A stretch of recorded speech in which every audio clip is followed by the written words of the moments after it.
जैसे ही पढ़ने बैठ रहे हैं दिमाग के ऊपर से जा रहा है सारा सिलेबस, क्वेश्चन ही सॉल्व नहीं हो रहे, आंसर ही मैच नहीं हो रहा। सीबीएसई ने खुद बोला है कि कीवर्ड्स के मार्क्स होते हैं। लास्ट मौका है तुम्हारे पास अपने सिलेबस को फिनिश करने का। बेइज्जती सबसे बड़ी मोटिवेशन होती है। चैट जीपीटी तुम्हें 95% मार्क्स दिलवाने में हेल्प करेगा भाई।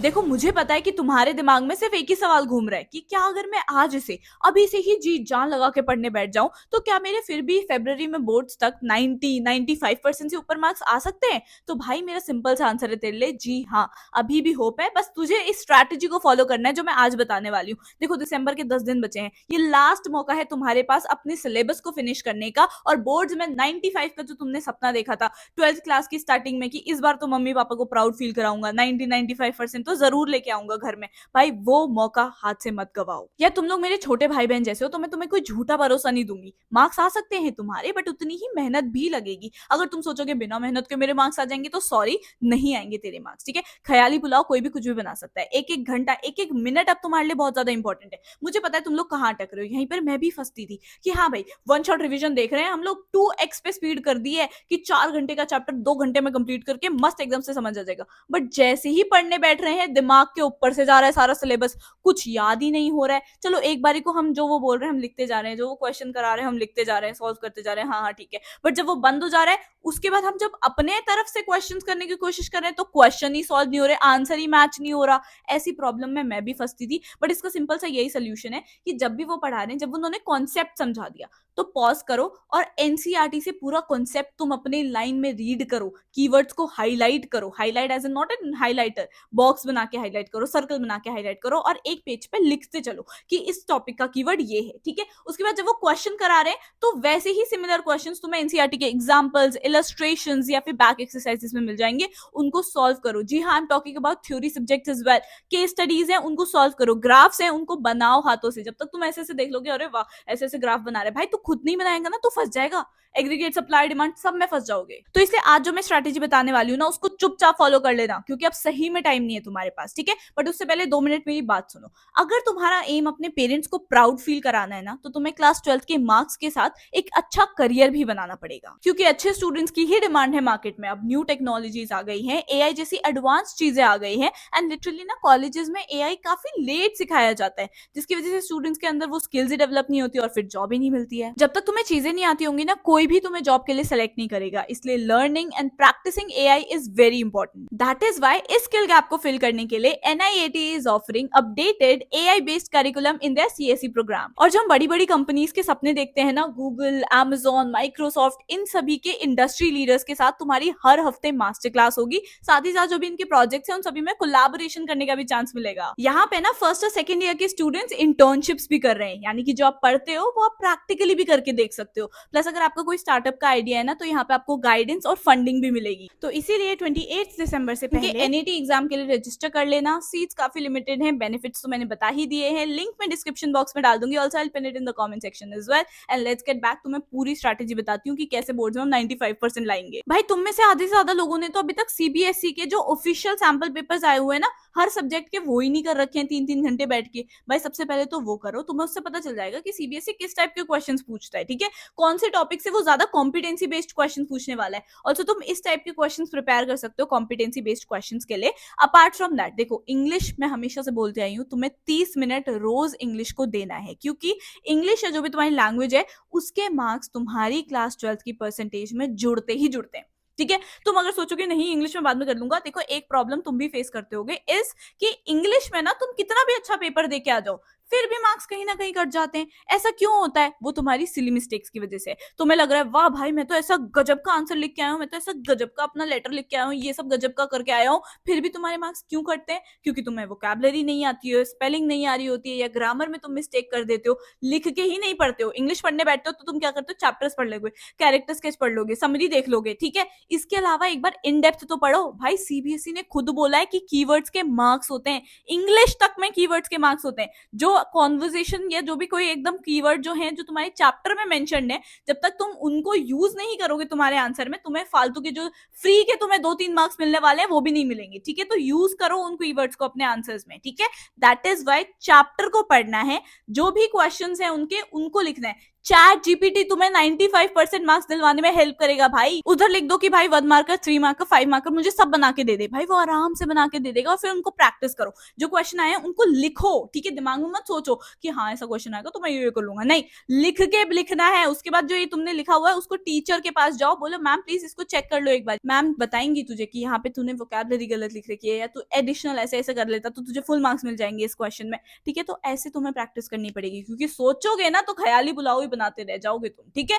दूसरी बात देखो, एक बहुत इंपॉर्टेंट चीज है कि तुम्हें अपना जो भी 6 सब्जेक्ट है ना, अगर है तुम्हारे पास तो उसको थोड़ा सा मतलब 15-20 मिनट रोज के दे दो, ठीक है। इंग्लिश को 30 मिनट जैसे मैं कह रही हूँ, दो ही दो। मैथ्स अगर तुम्हारे पास तो 1 घंटा या 2 घंटा दे सकते हो। मैं तो 2 घंटा देती थी क्योंकि मुझे मैथ्स थोड़ा कम समझ आती थी, तो ज्यादा टाइम देना पड़ता था, ठीक है। फिजिकल एजुकेशन को तुम रोज का अगर 15-20 मिनट भी दे दोगे ना, 2 टॉपिक कर लो रोज के। मैं नहीं कह रही कि 2 चैप्टर नहीं, 2 टॉपिक कर ले भाई, तेरा बड़े प्यार से सिलेबस कंप्लीट हो जाएगा। इतना सा तो सिलेबस है उसका, ठीक है। तू ले आ मैथ्स में 99, तू ले आ अकाउंट्स में 95, बट अगर तेरे इंग्लिश में बहुत कम आए तो ओवरऑल परसेंटेज नीचे हो जाएगी, ठीक है। दूसरी बात, जब भी तुम कोई चैप्टर पढ़ने बैठ रहे हो ना, तो उसके टॉपिक्स लिख लो कि इस चैप्टर के अंदर चल ये 6-7 टॉपिक्स हैं, ठीक है। हेडिंग बेसिकली कि इसके अंदर ये पॉइंट्स है, मुझे ऐसे ऐसे पढ़ना है, ठीक है। जो 6-7 टॉपिक्स है तुम्हारे एक चैप्टर के अंदर, उनको एक जगह लिख लो। अगर तुमसे एक बारी में सारे टॉपिक्स नहीं कवर हो पा रहे हैं, तो जैसे 1 घंटे का तुम स्टडी सेशन लगा रहे हो तो उसमें 3 टॉपिक्स हो रहे हो तो 3 टॉपिक्स करो। उसके बाद रुक जाओ। कौन कह रहा है पूरे चैप्टर कंप्लीट करने के पीछे भाग, मत करो ऐसे, ठीक है। 3 टॉपिक्स कर लिए, उसके बाद जो भी तुम ब्रेक ले रहे हो, ठीक है, ब्रेक ले लिया, फ्रेश हो गए, उसके बाद आके दोबारा के 3 टॉपिक्स कर लो, फिर पूरा चैप्टर कंप्लीट हो जाएगा। तुम क्या कर रहे हो ना, मुझे पता है, हम जेनजीज का अटेंशन स्पैम बहुत कम होता है, ठीक है। थोड़ी देर पढ़ते हैं फिर हमारे को सब भूल जाते हैं, ठीक है। इसीलिए टॉपिक वाइज पढ़ोगे तो ज्यादा बेटर रहेगा, ठीक है। दूसरी बात, अब भाई हाई टाइम आ चुका है, तो तुम्हें एक काम करना है, जो भी सब्जेक्ट है तुम्हारा उसके अंदर जितने भी चैप्टर्स है ना, उनको 3 हिस्से में डिवाइड कर दो, ठीक है। अकाउंट्स है तो उनको 3 हिस्से में डिवाइड करना है। मुश्किल चैप्टर्स कौन कौन से हैं, डिफिकल्ट चैप्टर्स जो भाई नहीं आ रहे, पल्ले ही नहीं पढ़ रहे हैं, ठीक है।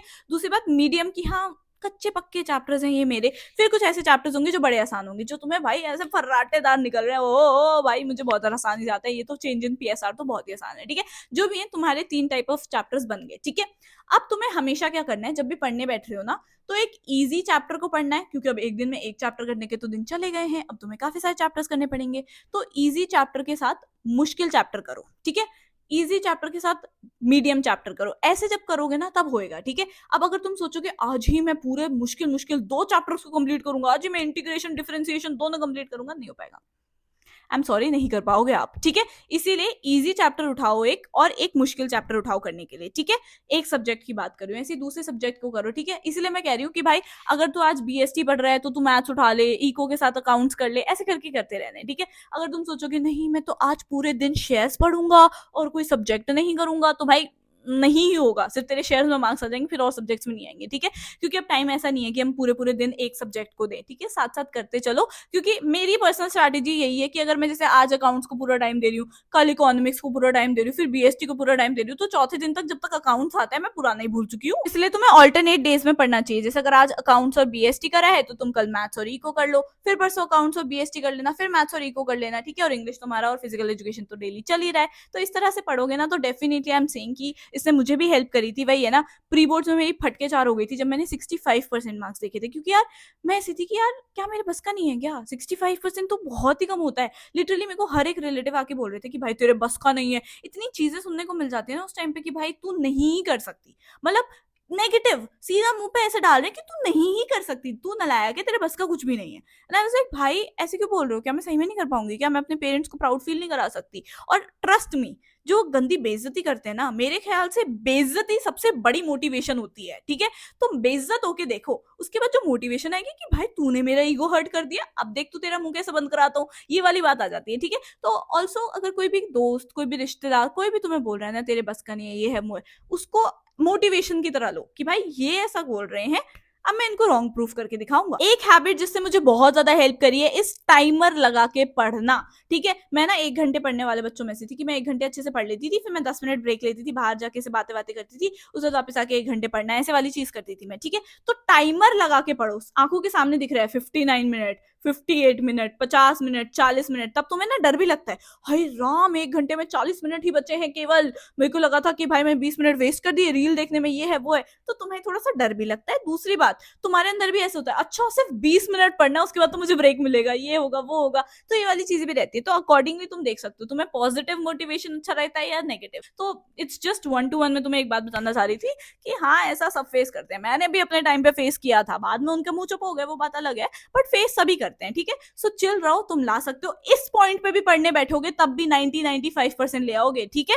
इसलिए ऑल द वेरी बेस्ट, जैसे मैंने बताया प्लान को चुप करके उस तरह से पढ़ने बैठ जाओ, ठीक है। ऑल्टरनेट डेज में रहना है, अदरवाइज तुम भूलते ही रह जाओगे, ठीक है। क्वेश्चन ज्यादा ज्यादा लगाने हैं हमें, सैम्पल पेपर एक बार करके देखो, थोड़ा पता तो चलेगा तुम्हें कि क्या लेवल है। फिजिकल एजुकेशन का छुआ है तुम में से किसी ने सैम्पल पेपर, बताना मुझे कमेंट्स में, ठीक है। देखो तो सही भाई एक बार, ठीक है। All the very best, practicals की सारी चीजें मैं तुम्हें बताऊंगी in the next video. Kindly subscribe to my channel, comment down something cute cute, and I will see you in the next video.